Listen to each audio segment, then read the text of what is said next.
మిత్రులారా, మీ అందరికీ సామాజిక ఉద్యమాభివందనాలు. మన రెండు తెలుగు రాష్ట్రాలకు ఒక పెద్ద ప్రమాదం పొంచి ఉన్నది. తస్మాత్ జాగ్రత్త అని చెప్పడం కోసమే ఈ వీడియో చేస్తూ ఉన్నాను. ఈ వీడియోని చివరి దాకా ఆఖరి దాకా చూసిన తర్వాత మీ మిత్రులకు, మీ స్నేహితులకు, మీ శ్రేయోభిలాషులకు 100కు 200% షేర్ చేసేటువంటి ప్రయత్నం చేయండి. ఇంకా ఎవరి గురించి బ్రదరు, ఎవరి గురించి తమ్ముడు, ఎవరి గురించి అన్నా అని మీరు నన్ను క్వశ్చన్ వేయకముందే నేను విషయంలోకి వెళ్ళిపోతా. గుజరాత్ ఫ్యాక్టరీలో తయారైనటువంటి ఒక పందుల గుంపు, గుజరాత్ ఫ్యాక్టరీలో తయారు చేయబడ్డటువంటి ఒక పందుల గుంపు మన రెండు తెలుగు రాష్ట్రాల మీద పడి, ముఖ్యంగా హైదరాబాదు నడిబొడ్డున, మన తెలంగాణ నడిబొడ్డునటువంటి హైదరాబాదులో పడి ఫేస్బుక్, ఇన్స్టాగ్రాము, ఇంకేముంటాయి ఎక్స్, వై, జెడ్ ఇలా సోషల్ మీడియా మాధ్యమాలలో విచ్చలు విడిగా తిరుగుతూ ఉన్నాయంట. అదేంటి భయ్యా, మేము ఊరబందిని చూసాము, అడవి బందిని చూసినాం, శివబందిని చూసినాం. ఈ గుజరాత్ ఫ్యాక్టరీలో తయారైనటువంటి పందుల్ని ఏ విధంగా గుర్తుపట్టాలి అని మీరు నన్ను అడిగితే మీకు ఆకర్లు సమాధానం చెప్తాను. మీరు అడుగుతారు, మీకు అర్థమై ఉంటుంది. ఎస్, అడవిలో తిరిగేటువంటి పందితోని సమాజానికి ఏం ప్రమాదం లేదు. అడవిలో ఉన్నటువంటి పంది ఏం చేస్తుంది? రైతులు పండించినటువంటి మక్కల్ని కానీ, బొబ్బెలను కానీ, పెసలను కానీ, కందుల్ని కానీ, శనగల్ని కానీ వస్తుంది, పంట పండిస్తే వాటిని పాడు చేసి మళ్ళీ రైతు బెదిరేయంగానే అడవులకు వెళ్ళిపోతుంది. కొన్ని చోట్ల అయితే రైతులకు గాయాలు చేసినటువంటి ఇది కూడా ఉన్నది. కాకపోతే సమాజాన్ని మొత్తం పాడు చేయదు. మళ్ళీ అది ఎంత దినాల్లో అంత తిని మళ్ళీ అడవులకు బెదిరేయంగానే వెళ్ళిపోతుంది. ఇంకో పంది ఉంటుంది ఊర్లో. ఆ పంది ఏం చేస్తుంది?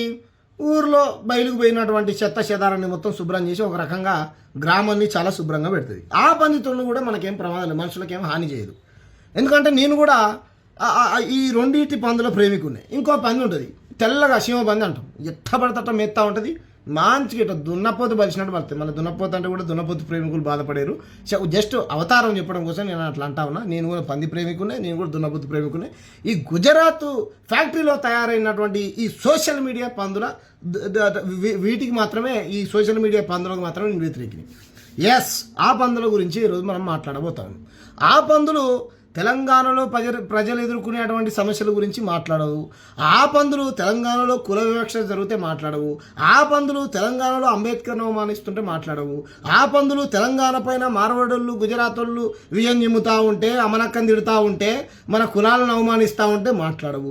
ఆ పందులు ఈ తెలంగాణలో ఉన్నటువంటి సమస్యలు ఏం పట్టవు. వాళ్ళకు నిరుద్యోగుల సమస్య పట్టవు, కార్మికుల సమస్యలు పట్టవు, రైతుల సమస్యలు పట్టవు, ఏం పట్టవు. మరి ఏం చేస్తే తమ్ముడు ఆ పందుల్ని ఎట్లా గుర్తుపట్టాలంటే, ఎస్, చూసారా, పాకిస్తాన్లో ఇమ్రాన్ అనేటోడు అని బంగ్లాదేశ్లో, పాకిస్తాన్లో జరిగినటువంటి పంచాయతీలు తీసుకొచ్చి ఈడ వీడియోలు చేసుకుంటూ చెప్తారు తప్ప, ఇక్కడ కూతవేడి దూరంలో ఉన్నటువంటి మన కరీంనగర్ పక్కన గుళ్ళకి రానియలే. 200 మంది మన మాదిగా అన్నల్ని అక్కల్ని గుళ్ళకి రావద్దని లా అని ఒక ఇటువంటి బూతులు తిట్టి రానియకపోతే, ఆ పక్కనే ఉన్నటువంటి 15 కిలోమీటర్ల దూరంలో ఉన్నటువంటి మన బండి సంజయ్ హిందూ టైగర్ అనబోలేదు. ఈ గుజరాత్ ఫ్యాక్టరీలో తయారైనటువంటి వీళ్ళు కూడా ఒక వీడియో చేయలేదు. మరి వీళ్ళు ఏం చేస్తారని అంటే, నిరంతరం సాయిబాబాని తిడుతూ ఉంటారు, అంబేద్కర్ని తిడుతూ ఉంటారు, ఎస్సీ ఎస్టీలకు వ్యతిరేకంగా పోస్టులు రాస్తూ ఉంటారు. వీళ్ళని గుర్తుపట్టాలంటే మీకు చెప్తా ఉన్నా, పోస్టులు రాస్తూ ఉంటారు, తెలంగాణ వాదాన్ని అవమానిస్తూ ఉంటారు. ఇట్లా ఈ రకంగా వీళ్ళ వీడియోలు ఉంటాయి. పొరపాటున సరే కేంద్ర మంత్రి కొడుకులు ఎవరన్నా మైనర్ బాలికని హత్య చేశారనుకో, వాళ్ళని మాత్రం గౌరవప్రదంగా పిలుస్తారు. వాళ్ళని కేంద్ర మంత్రి కొడుకు శ్యామ్ గారు చేసింది తప్పే ఉంది. ఇదే కేంద్ర మంత్రి కొడుకు ప్లేస్లో ముస్లిం పేరు ఉందనుకో, ఫలాన్ సలీం గాడు అని అంటారు. అక్కడేమో శ్యామ్ గారు అని అంటారు, ఇక్కడ సలీం గాడు అని అంటారు. కాబట్టి వీళ్ళ విచిత్రమైనటువంటి వీడియోలు ఉంటాయి. వీళ్ళ భాష కూడా మారుతూ ఉంటుంది. కాబట్టి వీళ్ళంతా ఒక గుజరాత్ పార్టీకి భజన చేస్తూ ఉంటారు. ఒక రకమైనటువంటి ఏమంటారు, ఒక సినిమా స్టార్డమ్ హీరోకు ఆయన సంఖ నాకుతూ ఉంటారు. కాబట్టి తస్మాత్ జాగ్రత్త. వీళ్ళు చెప్పేటువంటి సొల్లు పురాణం మీరు వినకండి. నాకు మిత్రుడు పంపిస్తే నేను చూస్తుంటే ఏకంగా అసలు వాళ్ళే ఆ రకంగా ఉన్నారు. వాళ్ళు గతంలో కూడా చెప్పిన, నేను అంబేద్కర్ని బతుకున్నప్పుడు తుపాకీతో గాలి చంపుతా అంటే, నువ్వు నిల్చుంటే కూర్చోలేవు, కూర్చుంటే నిలవలేవు రాబోయని చెప్పిన. వీళ్ళు కూడా అట్లే ఉన్నారు సేమ్. వీళ్ళు కూర్చుంటే లేవలేరు, లేస్తే కూర్చోలేరు. వీళ్ళు కూడా దేశభక్తులైనటువంటి ప్రకాష్ రాజ్ మీద, ఇండిపెండెంట్గా పనిచేస్తున్నటువంటి తులసి చందు గారి మీద, ఒక సామాజిక స్పృహతోని రాతలు రాస్తున్నటువంటి అరుంధతి రాయ్ మీద విషయం చెబుతా ఉన్నారు. కాబట్టి ఈ పందుల గుంపుతోని తస్మాత్ జాగ్రత్త. వీళ్ళు చాలా మంది ఉన్నారు ఇట్లా సాయిబాబాని తిడతారు, ఇంకేమంటారు కేంద్ర మంత్రి కొడుకులు రేపులు మర్డర్లు చేస్తే వాళ్ళని వెనకేసుకొని వస్తారు. ఇక వీళ్ళని గుర్తుపట్టడం చాలా ఈజీ. కాబట్టి వాళ్ళతో తస్మాత్ జాగ్రత్త. వాళ్ళని నేను పందులతో కూడా పోవట్లేదు. గుజరాత్లో తయారైనటువంటి ఫ్యాక్టరీలో తయారైనటువంటి పందులు, వీటికి ఆధార్ కార్డులు ఓటర్ ఐడీలు ఉంటాయి. వీళ్ళు ప్రపంచంలో ఎక్కడెక్కడో జరిగినటువంటి సమస్యలలో దృష్టికి వస్తాయి తప్ప తెలంగాణలో 143 కుల దురహంకార హత్యలు జరిగితే వీళ్ళు గుర్తుకురావు. మాలబంటిని చంపితే గుర్తుకురావు, సల్లూరు మల్లేశం చంపితే గుర్తుకురావు, అబోజి నరేష్ను చంపితే గుర్తుకురావు, మరియమ్మని లాకప్ డెత్తులో చంపితే గుర్తుకురావు, నిన్న కాకపోయినా మన నాగమణిని చంపితే గుర్తుకురావు.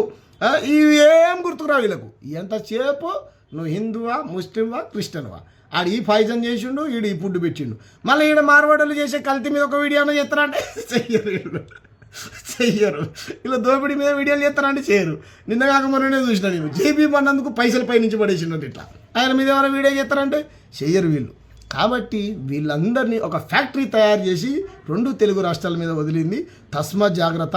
ఈ పందులతోని చాలా ప్రమాదం ప్రజాస్వామ్యానికి. ఇలా కాదు, ప్రకాష్ రాజ్ గారిని చాలా కుక్కలు తిడతా ఉంటాయి, ఆయన పట్టించుకోడంట.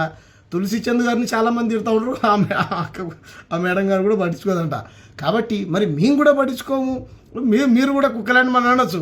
ఎస్, 100% ఈ పందుల గుంపుకు మనం సమాధానం చెప్తూనే ఉండాలి. వీళ్ళ వీడియోలు మొత్తం మత పంచాయతీలు పెడతానికే చేస్తూ ఉంటారు. నిజంగా మన ధర్మాన్ని దేశాన్ని రక్షించేటువంటి వ్యక్తులు అయితే కనుక పక్క మతం మీద ఎవడు కూడా విషం చిమ్మడు. సత్యాన్ని సత్యంగా అసత్యాన్ని అసత్యంగా చెప్తారు. వీళ్ళు దొంగలు. ఓ పార్టీకి భజన చేసేవాళ్ళు ఓ పార్టీ కండవ కప్పుకోరు, కానీ ఆ పార్టీ తెర వెనకాల ఉండి ఇంకో పార్టీని భజన చేస్తూ ఉంటారు. కాబట్టి వీళ్ళతో చాలా ప్రమాదం. తస్మాత్ జాగ్రత్త.